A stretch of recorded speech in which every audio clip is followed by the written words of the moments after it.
ada masalah yang sering terjadi di Indonesia. Dari SD sampai SMA kita belajar sampai 12 tahun. Iya. Menarik nih. Terus mata pelajaran bahasa Inggris itu kita pelajari. Tapi kok banyak orang Indonesia yang sedikit sekali untuk cakap berbahasa Inggris itu. Kira-kira masalahnya di mana?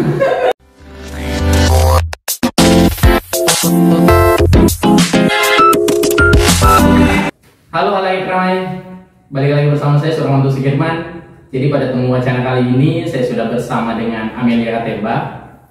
Beliau ini adalah seorang edukator, spesifik edukator di bidang bahasa Inggris ya.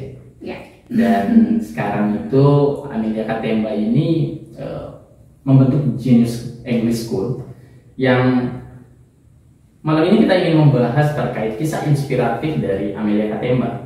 Amel, apa kabar? Baik, I'm great. Mel, kalau saya lihat di platform Instagram, Amel ini kayaknya aktif di berbagai wilayah. Berbagai wilayah. Karena saya lihat sudah sampai ke luar negeri, terus kayaknya juga di kampung Inggris, ya. Mungkin membahas perihal bahasa Inggris mungkin. Tapi sebelumnya saya pengen tahu Amelia kecil itu dulunya kayak gimana? Amelia kecil ya. Oke. Mungkin cerita ya. Yes. Kalau dulu sebenarnya cita-citanya mau jadi ini pembawa berita. Oh, cita-cita sempat pengen jadi pembawa berita gitu. Presa. Karena tontonannya berita setiap hari gitu. Jadi orang tua namanya berita. Jadi kayak dari umur berapa itu? dari SD sih. SD? Suka nonton berita? Suka nonton berita. Wow. Luar biasa sekali ya, Anda. Nonton berita gitu. Jadi kepikiran suatu saat pengen jadi pembawa berita sama ini jadi sekretaris. Oh gitu. Sekretaris gitu di kantor. Terus bisa berpikir untuk masuk nih fokus ke dunia yang berbau sifatnya bahasa Inggris. Itu bagaimana ceritanya? Awalnya gimana? Awalnya sebenarnya dulu sekolah di SD itu nggak punya ini kan, nggak punya guru bahasa Inggris justru gitu. Justru saya juga heran gitu kenapa sekarang jadi edukator dan ngajar bahasa Inggris. Bahkan nggak pernah kepikiran justru. Tidak pernah kepikiran? Nggak pernah kepikiran sebenarnya gitu. Cuman waktu itu kerja di NGO sih, gitu kerja di NGO. Nah di situ ketemu nih teman-teman kerja internasional. Jadi saya belajar bahasa Inggris sebenarnya terpaksa gitu. Terpaksa. Jadi kondisi terpaksa. Akhirnya belajar. Mau nggak mau gitu. Itu umur berapa? Itu kemarin waktu di Kuala Lumpur saya 22 tahun kayak. Umur 22 tahun? Ya lulus kuliah. Oke. Setelah itu pulang ke sini corona gitu. Corona. Akhirnya modal bisa sedikit bahasa Inggris, saya coba ini freelance ngajar bahasa Inggris di kampung Inggris. Oh gitu. Jadi sempat ngajar 8 bulan sampai sekarang ya sesekali kalau kelas interview kerja bahasa Inggris masih sering ngambil juga. Oh, padahal di Palu, Pak. Tapi aslinya di mana sih? Aslinya dari Parigi. Dari Parigi. Oh, ini Putri Parigi. Parigi ya. Mel, kenapa jadi konsen ke bahasa Inggris? Bahasa Inggris. Kenapa bukan yang lain, bahasa Indonesia atau bahasa daerah? Kan dari Toraja ya? Dari orang Toraja ya? Suku Toraja. Toraja. Kenapa memilih bahasa Inggris? Bahasa Inggris yang pertama karena kebetulan kerja waktu itu. Oke. Kebetulan kerja. Bahkan jurusannya kan hubungan internasional gitu, hubungan internasional yang kuliahnya. Oke. Tapi kadang sempat minder juga, maksudnya bahasa Inggrisnya nggak selancar teman-teman yang lain gitu. Mereka justru lancar lah gitu. Nah cuman karena tuntutan kerjaan waktu itu ya, senang juga belajar bahasa Inggris gitu. Dan peluangnya lebih banyak sih. Peluangnya lebih banyak. Peluangnya banyak. Dilihat dari takaran gimana? Mencari kerja. Cari kerja. Iya. Terakhir pengalaman paling agak lucu juga sih, karena nggak ngelamar kerja, saya nunggu 3 jam ngantri, pas interview, oh kamu bisa bahasa Inggris ya, coba ini deh, cuman kayak 3 menit, oh besok kamu datang ini masuk kerja, karena bahasa Inggris. Dan sekarang dipercaya untuk ini juga ngasih training bahasa Inggris di kantor yang sekarang. Oh, kasih training untuk semua karyawan. Umur berapa sih sekarang? Sekarang umur 23. Umur 23, wow. But I'm going to turn 24 next month. Cepat sekali. Iya. Gitu. Oke. Mel. Amel ini kan umur 22 memulai itu di Kuala Lumpur ya? Iya. Itu saya ceritakan awalnya bisa bekerja di Kuala Lumpur itu gimana sih? Sampai akhirnya terjerumus ya. Terjerumus kebaikannya. Bisa seperti sekarang. Dulu itu, aku mau bilang terima kasih nih sama Kak Aziza. Sekarang Kak Aziza lagi di Prancis. Dia lagi studi juga sih, studi lanjut. Dulu itu infonya dari kakak senior gitu. Dia kerja di salah satu NGO di Kuala Lumpur.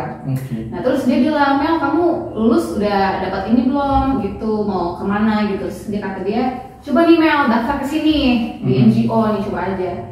Pokoknya daftar, interviewnya pakai bahasa Inggris. Justru waktu itu bahasa Inggrisnya nggak lancar.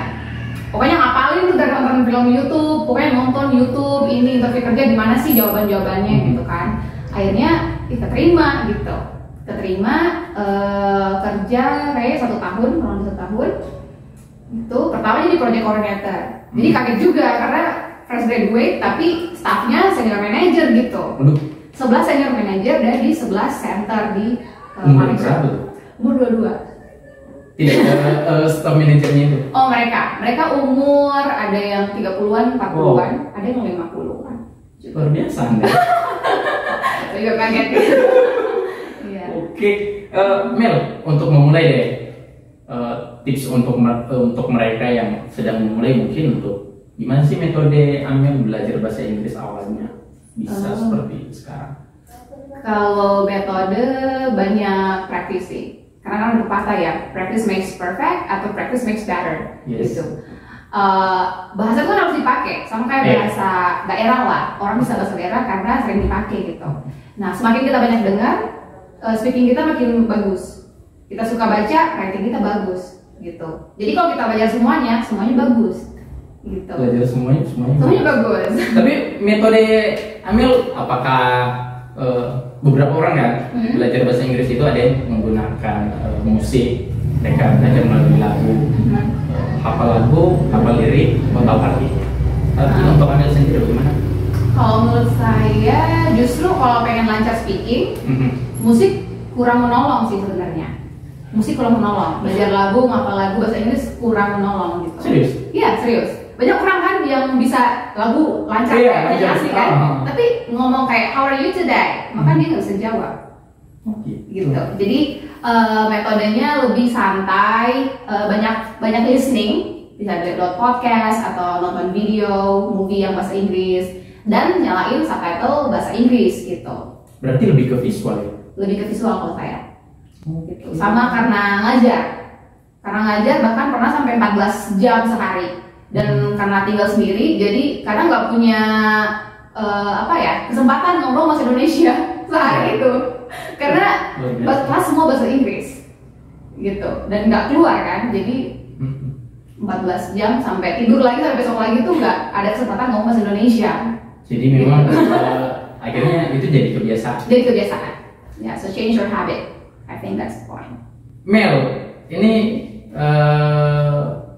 Amel ini bisa berpikir untuk jadi pengajar, itu bagaimana nih ceritanya? Kok bisa? Bisa jadi banyak. Tuh, kuliahnya di mana? Kuliahnya di Universitas Jenderal Sudirman di Purwokerto, Jawa Tengah. Ambil HI. Nah, pernah terpikir kan tidak untuk jadi pengajar? Nggak pernah. Nggak pernah kepikiran. Ini kan kayak kondisi yang menjebak itu. Kondisi. Tapi sebenarnya lebih ke calling sih. Kalau bicara passion itu orang bilang when you are really good in doing something, berarti itu passion Anda. Tapi kalau Anda sangat passionate about in what you are doing, itu calling Anda. Jadi lebih bicara ke calling sih, saya nyaman, walaupun itu nggak dibayar, saya voluntary di situ, tapi saya merasa senang, saya puas, dan itu sih yang membuat saya tergerak untuk ngajar gitu. Jadi- Kebetulan kita mau ada project juga ini. Oh, akan ada project apa tuh? Project sosial, mengajar bahasa Inggris gratis di salah satu pedalaman di sini, dekat sini. Oke, itu untuk sampai sekarang proyeknya sudah sampai di tahap mana? Kita baru kumpul-kumpul tim. Oke. Kumpul tim, kita mau bikin talk show. Oh, teman-teman mungkin nonton channel ini nanti bisa datang, rencananya di minggu ketiga bulan Juli kita bikin talk show. Oke. Ngobrolin tentang public speaking dan tips and tricks sukses taklukan interview kerja bahasa Inggris. Interview kerja bahasa Inggris. Yes. Iya. Luar biasa. Itu acaranya gratis. Gratis? Ya, nanti bisa pantengin di Instagram genius.englishschool. Oke. Ya. Nanti jangan lupa ya. Nanti kita pasang juga di bawah sini. Oke. Mel, seberapa penting sih bahasa Inggris itu? Karena bahasa Inggris menjadi bahasa ibu. Iya. Sementara kalau dilihat monopoli Ekopol sekarang kalau dilihat bahasa Mandarin karena Tiongkok sudah mulai masuk ekonomi sudah mulai Tiongkok kuasai, bahasa Mandarin sudah mulai masuk ke beberapa wilayah negara. Nah, seberapa penting sih bahasa Inggris? Bahasa Inggris mungkin yang paling pertama karena penggunanya lebih banyak. Penggunanya lebih Ya, penuturnya lebih banyak gitu. Jadi lebih banyak akses yang lebih terbuka. Misalnya kalau saya belajar bahasa Jerman, belum tentu di sini yang bisa bahasa Jerman banyak dan perusahaan Jerman banyak. Tapi kalau bahasa Inggris peluangnya dia lebih besar sih. Peluangnya lebih besar. Karena penuturnya lebih banyak aja. Jadi lebih mudah. Karena memang banyak yang pakai. Banyak yang pakai. Oke sih. Gitu. Sampai dengan hari ini, apa sih dampak positif yang Amel dapatkan Dari bahasa cakap Inggris ya? bahasa Inggris? Apalagi ini yang paling penting, kita kan lagi kena pandemi ya. Sekarang itu orang susah cari kerja, gitu. Nah, kalau misalnya kita punya skill, apalagi bahasa Inggris itu kebutuhan banyak orang. Nah, kita bisa survive di masa-masa pandemi kayak gini. Saya setahun kemarin ngajar bisa lah survive gitu dengan ngajar ini. Selain saya ngajar, saya juga jadi belajar. Setahun ngajar, tapi ngajarnya itu apakah Zoom meeting? Zoom meeting. Online. Online class. Online class. Jadi untuk bisa dapatkan para peserta ini gimana? Dulu ngikut salah satu ada 2 lembaga bahasa Inggris kursus di Kamu Inggris gitu. Jadi daftar jadi freelance, jadi tutor, ngajar beberapa kelas. Tahunya mereka suka gitu, ya. Akhirnya tertarik juga pengen buka di sini gitu di Palu. Di Palu. Terus ini nih, ada saya lihat Amelia Katemba. Ini penghargaan apa? Oh, ini penghargaan tutor terbaik waktu itu. Apa? Tutor terbaik. Tutor terbaik. Tutor terbaik di kursusan itu. Kursusan di Kamu Inggris. Berapa peserta? Kalau muridnya ribuan, kalau Murid ribuan. gurunya kalau nggak salah sekitar waktu itu masih 150-an sampai 200 mungkin kalau nggak salah. Karena banyak yang ngajar dari luar negeri, dari Belanda, dari Inggris, dari Australia. Luar negeri pun masuk sana. Murid orang Indonesia yang tinggal di luar negeri ada, pengajar juga banyak. Dan Amelia Katemba menjadi peserta terbaik. Iya, jadi guru terbaik. Guru terbaik. Guru terbaik itu. Luar biasa. Gitu. Ini aset sih sebenarnya. Perlu untuk saya melihat gini, Mel. Banyak orang-orang yang punya potensi ya, yang luar biasa tapi tidak populer. Makanya orang-orang seperti ini patut untuk dicari, apalagi Amel punya sedikit ideologi untuk mau berbagi, memberikan manfaat di luar. Apalagi tadi ada proyek gratis.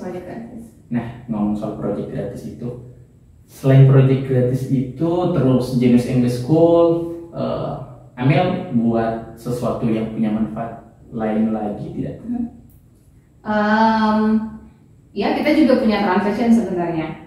Jadi ada juga Genius Translation, gitu. Kita punya jasa penerjemah tersumpah untuk legalisasi dokumen notaris, terus juga di kedutaan Kementerian Luar Negeri, itu juga bisa di News Translation gitu. Nah, untuk membantu karena kayaknya di daerah sini masih belum ada gitu, atau ada cuma sedikit penerjemahan tersumpah gitu. Jadi kita juga ada jasa gitu. Oh, ada jasa seperti itu juga. Ya, itu hal-hal yang dilakukan kalau seperti penerjemah tersumpah itu beda dengan yang tidak biasa ya. Dia menerjemahkan dokumen yang legal kayak KTP, akte kelahiran, ijazah.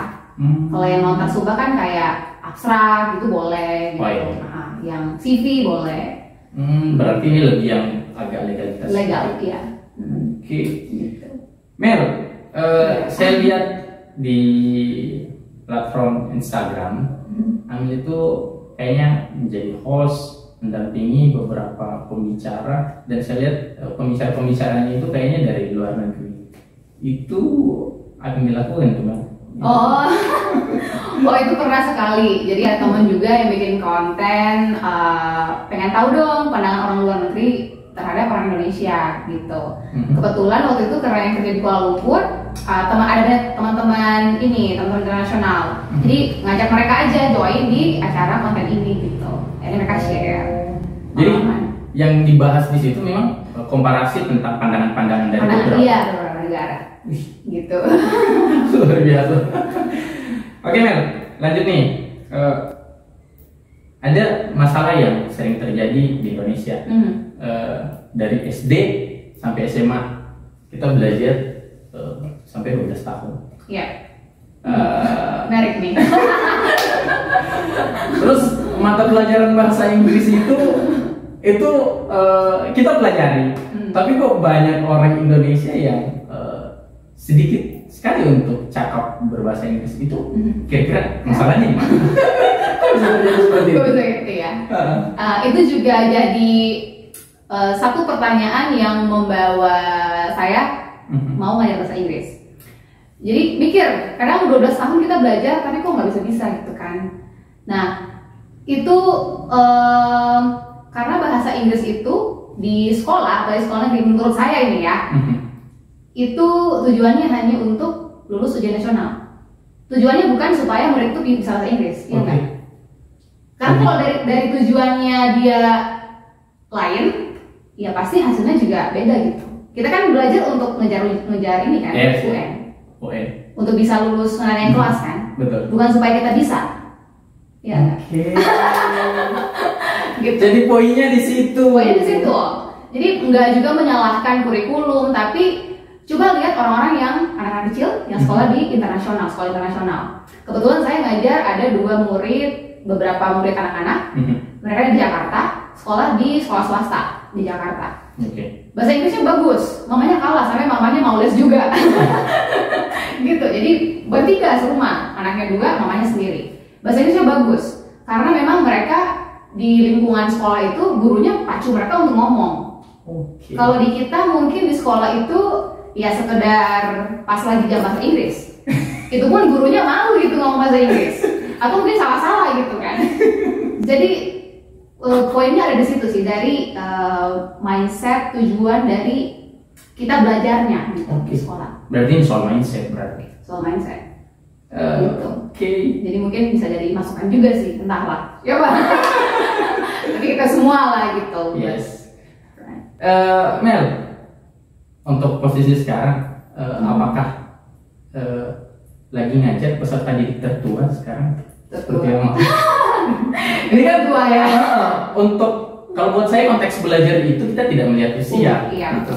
Tetapi pengen tahu nih, barangkali ada yang umur berapa, karena kadang-kadang seperti ini, orang itu memandang umur untuk mereka menjadikan standar untuk saya sudah umur segini gak usah belajar lah, kasih yang lain. Kalau dari Mel sendiri, dari peserta didik yang sampai dengan hari ini. Jadi saya juga selalu punya prinsip kalau belajar itu seumur hidup. Jadi belajar itu nggak ada habisnya gitu.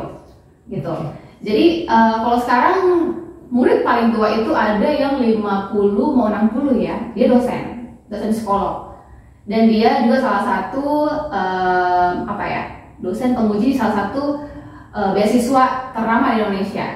Serius? Iya, dia LPDP. Wow. Gitu, iya. Jadi Amel memberikan bahan aja ke dosen tersebut. Iya, dia ngambil kelas speaking sih, gitu. Ngambil kelas speaking, terus ya sekarang it's getting better gitu than before. Itu paling tua. Paling muda?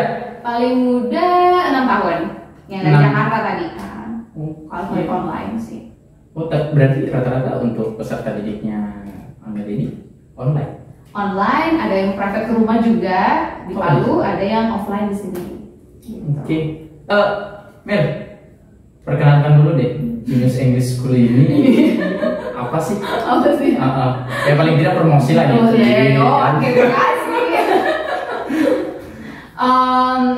Jadi kita hadirkan yang baru di sini. Kita mau bikin salah satu program ala kampung Inggris. Ala Jadi kampung Inggris. orang-orang yang lagi di Palu nggak perlu jauh-jauh ke kampung Inggris, bayar tiket pesawat, bayar ini itu, sewa rumah gitu kan. Apalagi selama pandemi. Betul. Jadi memang banyak flight restrictions, pembatasan penerbangan gitu. Betul. Nah, kita hadir di sini sebenarnya jual kursusan berkualitas dengan harga terjangkau, gitu. Kenapa saya bilang berkualitas? Karena memang pengajar yang di sini itu nggak sembarangan, dia cuma bisa ngajar lalu ngajar di sini nggak gitu. Tapi mereka semua punya standar yang cukup di atas rata-rata lah kayak gitu. Oh, ada standar. Ada standarnya gitu. Karena kita mau kasih kursus bahasa Inggris ala kamu Inggris, tapi dengan harga yang terjangkau. Oke. Gitu. Jadi untuk masyarakat Sulawesi tidak harus untuk ke kampung Inggris, karena ini sudah ada di Kota Palu. Jalan apa sih? Jalan Lelewina. Nanti bisa cek di genius.englishwall. Oh, di Instagramnya. Instagramnya nanti ditulis di bawah sini. Oke. Mel, Gimana? tapi sekarang apa sih? Status Punya apa? pacar? Aduh. Sekarang ya. Nanti semua pada. Karena saya punya pandangan seperti ini. Gimana? Perempuan yang mengejar pendidikan, perempuan yang mengejar karir itu sedikit menyampingkan, tidak semua, tapi sedikit menyampingkan perihal pasangan. Sekarang jomblo, punya pasangan. Of course jomblo. Kenapa tidak pengen ini, tidak pengen punya teman sharing? Teman sharing ya, teman sharing banyak. Oke. Oke, to the point, pacar. Oh, pacar. Gak punya. belum ada yang tepat gitu. Belum ada yang tepat. Belum ada yang tepat. Terakhir kapan? Terakhir pacaran enggak? Berapa ya? Udah lama lah. Lama lah. Gitu. Ya ada lah. Tapi ada standar pengen nikah umur berapa? Pengen nikah umur berapa? Kok jauh ya dari topik ya? Sedikit kan? Gitu ya. Standar ya 28, 29 lah. Ya masih 5-6 tahun ke depan. 29. Iya. Sedikit loh orang yang punya paradigma seperti itu. Kenapa? Kenapa ya? Perempuan jadi gini, perempuan itu kan sering sekali berbicara tentang setara gender. Mereka pengen diberikan ruang bekerja dan ya oke lah. Saya melihat Amel punya pandangan ke sana seperti itu. Mengedepankan karir, lebih ke pendidikan dan mengapa memilih untuk nikah itu nanti umur sekian? Nantilah. Sebenarnya kalau saya nikah kalau udah ketemu aja sih. Kalau 27 udah ketemu ya kenapa enggak gitu kan. Cuman saya lebih suka explore hal baru aja. Jadi saya suka mengembangkan diri pas lagi saya masih muda. Kalau menikah nanti tanggung jawabnya lebih besar. Tanggung jawab ke suami, ke anak, belum urus kerjaan, urus ini. Tapi kalau saya sendiri tanggung jawab saya hanya diri saya gitu. Yes. Jadi saya nggak harus mikirin keluarga apa suami atau anak-anak gitu kan. Jadi saya masih lebih banyak ruang untuk explore. Oh gitu. Gitu. Jadi gitu pesannya teman-teman. Oke Mel, terakhir berikan pesan dong, tips buat mereka yang lagi belajar bahasa Inggris mungkin yang kayaknya susah nih, menghafal ya tiap hari harus menghafal. Nah justru itu Kak, justru jangan ngapalin kosakata. Serius? Justru iya gitu. Dulu saya pernah ngapalin kosakata, disuruh kan tutornya di salah satu kursusan di bahasa Inggris, di kampung Inggris lah gitu. Ngapalin kata sehari itu 40-50 kata. Jadi seminggu, sehari 40-50 iya, kata. seminggu saya bisa sampai berapa? 2000 ya? Iya. Enggak, 200-an ya? Iya. 200-an ke atas seminggu. Tapi setelah 3 hari kemudian, 4 hari kemudian yang saya ingat hanya 2-3 kata aja. Jadi sebenarnya apalagi untuk speaking, speaking jangan ngapalin, tapi banyak mendengarkan dan ini keluarkan apa aja yang kita tangkap. Jadi jangan takut salah. Intinya jangan takut salah.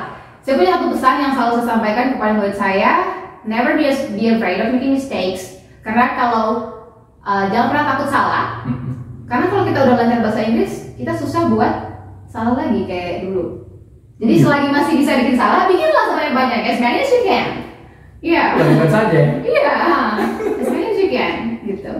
Dan yang ngejudge kita itu kan justru kalau ketemu bule juga, mereka justru kayak menolong kita. Like how to pronounce the word correctly and then how to speak the blah blah blah gitu, use the grammar. Nah, tapi kalau yang ngejudge kita tuh paling teman-teman dekat, keluarga, sok Inggris gitu kan. Iya. Tapi kalau bule enggak.